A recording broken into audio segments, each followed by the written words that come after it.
So the gurus today on Sultai Energy, both Andrew Jessup, Brad Carpenter, and Dan Jessup, that was the team deck. For the team captain, Jim, he went with blue-white approach. Certainly this is more Jim's style, just wasn't feeling the Sultai deck. And now we'll see the two square off. Yep. Yeah, Jim says specifically these green good cards decks, these are very much not his style, and blue-white control certainly right up his alley.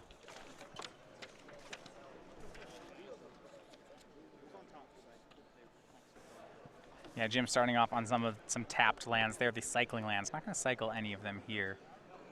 Andrew had a turn one Attune. We saw this matchup happen. It was David Thomas, Andrew Jessup, and Andrew dismantled the approach deck. Now, one of the reasons I had felt that was happening was David Thomas was light on Fumigate, and that's Jim has one more. He has 3 instead of 2, and I think every copy of that card counts. Yep. It just kind of reversed the split. He has 3 Fumigate, 2 Settled Wreckage. David Thomas had the opposite, and Fumigate just generally more impactful. Yeah, Jim's deck has more creature control as he makes a 3rd land, and that should help him. 2 copies of Farm to Market, 3 copies of Aether Meltdown in his deck. These, and then a Essence Scatter even. He's better positioned against creatures. Worse, he has fewer counter spells. That should be good. Should make the matchup closer. Yep. Winding Constrictor for Andrew. Jim will cycle a cast out. Can he find Essence Scatter? He does not. Looks like he does have that Fumigate set up for turn 5, so he'll let Constrictor resolve. And as I'd having played a lot of black-green energy, this is a matchup I don't like. Game 1, I feel that they are too consistent at making Fumigate on turn 5 every game, and I'm typically not fast enough to beat a turn 5 Fumigate. Right.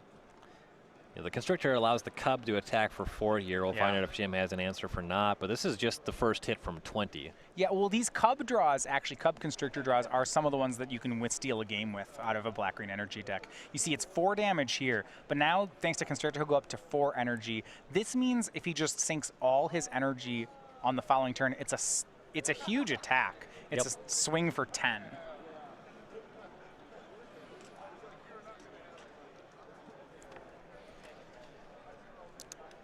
And Jim does have the requisite lands to get up to Fumigate as well.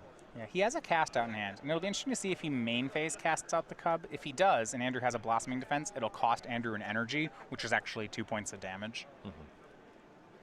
You certainly don't want to make that play on Jessup's turn if there is the defense. Yeah, and Jim's wise to it. Shakes his head, he makes the play. Andrew does have Blossoming Defense. You saw the shake of the head. I think it's because Jim has Fumigate and an untapped 5th land, which says, this Cub is so much damage. I probably just have to do this now. Yep.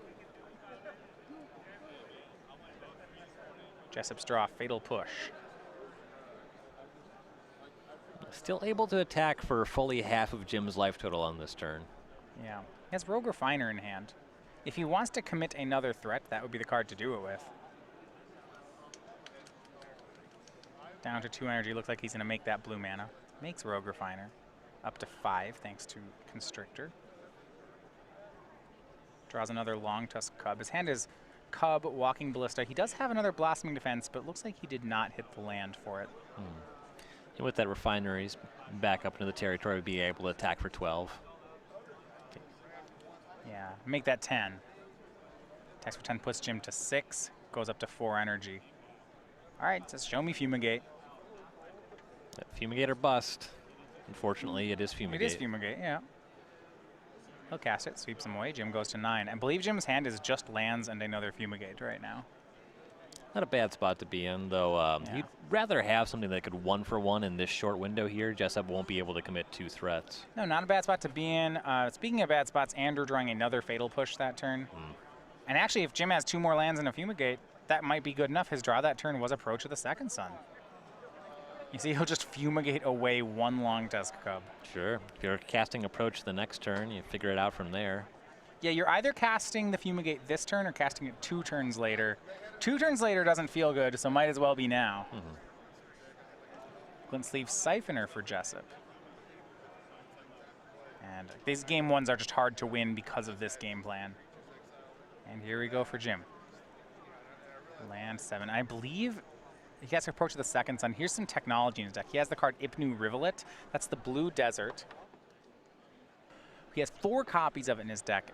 And while one of the jokes is it's good in the mirror, it mills your opponent, what I actually like about it is if he has an extra land, he can sacrifice an Ipanu Rivulet to mill himself for 4, which actually is very powerful when you're trying to get to approach with a second sun. Yep, and he does have the 8th land in hand rolled up. Right. If he can find some other cantrip that he can cast in the following turn, he'll just be able to approach in a short window here. Yeah, and he went up to 17 on that approach, the card gaining 7 for him.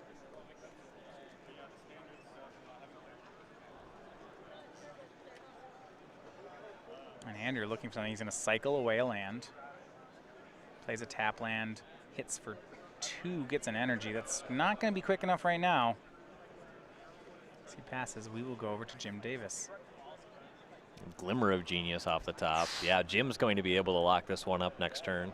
Right, so he can Glimmer. We'll give him 4 cards. Well, you want to Rivulet first. You Rivulet first to get rid to mill 4 cards for sure. Or, I mean, you can... It doesn't really matter as long as you count it out exactly. Yeah. I think the way to make sure you don't count it wrong is to Rivulet first. He's already drawn 1 card off the top. It goes 7th from the top, so it's currently 6th from the top. So if you draw 2 cards, you're already hitting it with the Rivulet, so you just have to Rivulet first. Oh, you're right. Yeah. Okay. Yeah. You should, okay. Do I the thought Rivulet first. Yeah. I thought you were the math guy. Yeah. It said it's still smarter to Rivulet first. Yeah, just no option, actually. Jim is counting. Yeah, the way I always like to think about it is once you cast it, it's buried under 6 cards, and I'll keep track of the number of cards on top of it. So then you draw. Right now, it's under 5 cards. Right. So you'd mill 4 of them away, and then it is under 1 card, and then it would draw it. And here comes the Rivulet activation. Yeah, mills 4. Those are 4 things. This is a really neat. I like this land a lot in Jim's deck. And they know each other's deck lists. They did test as their teammates, so Jim's not worried about any sort of main deck counter spell. Yeah. I just think, Andrew, did you sneak a Spell Pierce in there since you sent me your list? But you know, there is no Spell Pierce in the main deck. There are 4 copies of Hostage Taker. It's a card that's pretty impressive early on. This is just not the matchup for it. No. Winding Constrictor, an attack for 2, goes up to more energy. Right now, there is 1 card on top of the approach. Even if Jim didn't have Glimmer, he'd probably still win, but this will make it easier. Yep. Game 1 goes over to Jim Davis. Things will get better for Jessup as we do head to the sideboards, though. But, yeah. Earlier we saw him win Game 1 in a similar matchup, and that one is very important. He does need to win both the sideboard games here. All right, so we will look at the sideboards. I want to start on Andrew Jessup's side. We did see him take these sideboarded games against David Thomas, and he really dismantled his opponent, Thomas, Game 3. So last time we saw 4 Duress. We didn't see the 4 Death Gorge Scavenger. We didn't see 2 Vraska's Contempt. We saw 2 Negate. We didn't actually see the Scarab God or the Spell Pierce, though I expect they're there. And then we saw him cast Vraska Relic Seeker. I think we did see Scarab God. Yeah, I guess we didn't see that. We don't know if it was 1 or 2. He's got 1 in the main. Sure. So we don't know if he goes up on it. That's fair. He does have a number of cards he wants to get out of here. Obviously, the 4 Fatal Push. Don't really want those Hostage Takers in this matchup either. We've seen him cast multiple, I think as many as 3 Blossoming Defense in post-sideboard games. Yeah, so he's keeping some number of them. That's the kind of card that you don't have to keep 4 of, but some number is good. Once you already have 8 cards to take out, it's hard to find, a 9th one to take in. Then over on Jim's side of the matchup, his sideboard, 4 Authority of the Consuls. Those are for the red matchup. Those won't matter here. 4 Negate, 3 Torrential Gearhulk, 2 Regal Caracal, a Jace's Defeat, and a Scavenger Grounds. Mostly we're looking at these creatures here. Yeah. Now, Andrew, so you're saying the Torrential Gearhulk and the Regal Caracals? Yeah, stuff that you can't negate or duress. Now, they know each other's sideboards. So Andrew could, in theory, change his sideboard based on that, maybe keep a Hostage Taker and knowing that he can hit a Regal Caracal. That seems kind of strange. Jim, at the same time, because he could board in some number of negates as they would be more live. Do you see any of that happening because they're so familiar with each other's deck list? I think on Andrew's side, the upside of actually even hitting with Hostage Taker is not significant. Both of these creatures already generate value. I think that's just not going to be great. Some argument for Jim just to have negates to fight over, like the early duress, like the turn 2 duress. Jim negating that can actually matter a lot. Yeah. So he can maintain his Fumigate to actually buy time into the late game, but certainly not the full 4 copies. Yeah. The hard part about, I think, boarding in negate to fight negate is this matchup so much hinges on Jim playing a turn 5 Fumigate. He can't play a turn 7 Fumigate, you know, Fumigate plus Negate. That's just not going to win. So even if he has the counterspell Negate, he's probably jamming anyway. Yep. Yeah, if anything, that is for those not turn 1 duresses. Yeah, yeah, which is a good thing to hit. We did see Andrew just a really impressive display against David Thomas of duress, Glint Sleeve Siphoner, duress, draw cards. It was very good. Well, they're going to the second game, though. Andrew will be on the play. Now, for those of you joining us here, we will be on twitch.tv. We're all day today and all day again tomorrow. We have you can join the feature match area over here on the SCG Tour. You can watch us on twitch.tv/SCG Tour or on our own website at starcitygames.com. If you join us, though, as a subscriber, you can decide the quarterfinals. You get custom emoticons and badges in the chat. So it's only $4.99 a month. You can pick the decks and players you want to see tomorrow when we reach our elimination rounds.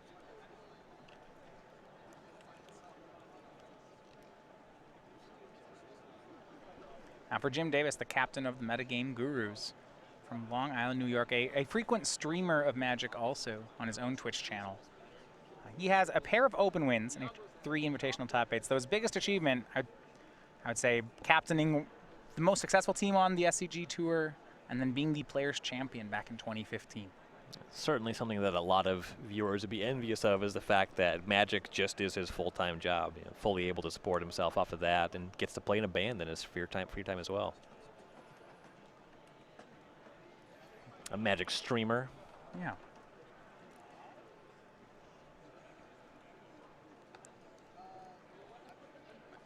So Andrew will be on the player. Now, these games change a lot. Game 1 I have felt from the black-green side is this Fumigate check. You know, Andrew's point, he has to make a fast enough draw to force Jim to have Fumigate. Jim has to have it.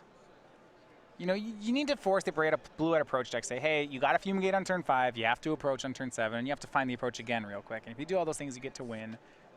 That's what Andrew basically did. The Long Tusk Cub at the beginning was very powerful, but then Jim was able to Fumigate it. Turn 7 had the approach. Yep. Cast it again on turn 9 to win. Post-board, though, it becomes more complicated. Yes.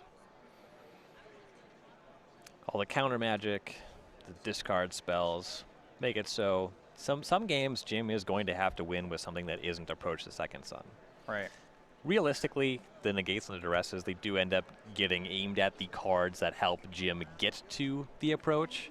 You know, most commonly, Jim is going to win with the approach or he's going to lose. It's certainly in this matchup. In matchups where your opponent's more low to the ground, you can win more games with Regal Caracal. Yeah, Torrential Gearhulk is a fine blocker, but it's unlikely to win. Andrew's turn 2, interesting here. He's going to cast Winding Constrictor off of Aether Hub, so no green mana going forward. What I'm looking forward to seeing on Andrew's side is how he uses this duress in his opener. What turn he actually fires it off on. Yeah. Jim Slay with Search for Ozcanta, turn 2. Andrew will duress. We see Opt, Approach the Second Sun, Fumigate, Cast Out, and a pair of lands. That's a pretty good holding for Jim. Yeah, it just kind of has the stuff he wants realistically at any point of the curve here. So Jessup has to decide on what turn he thinks taking away that piece is going to be the most significant. I don't believe that Jessup has a 3rd land drop. Okay. Certainly the way he tapped his mana, and the card he drew for the turn was 2nd Rish card, so he has 2 of those in his hand that he can't currently cast. Got to figure out, am I winning this game if I don't hit that land drop? Like, is it at all possible? Probably not, off of Swamp Aether Hub. If I do hit the land drop next turn, you know, where am I fighting? Am I beating just the cast out? Am I beating Fumigate?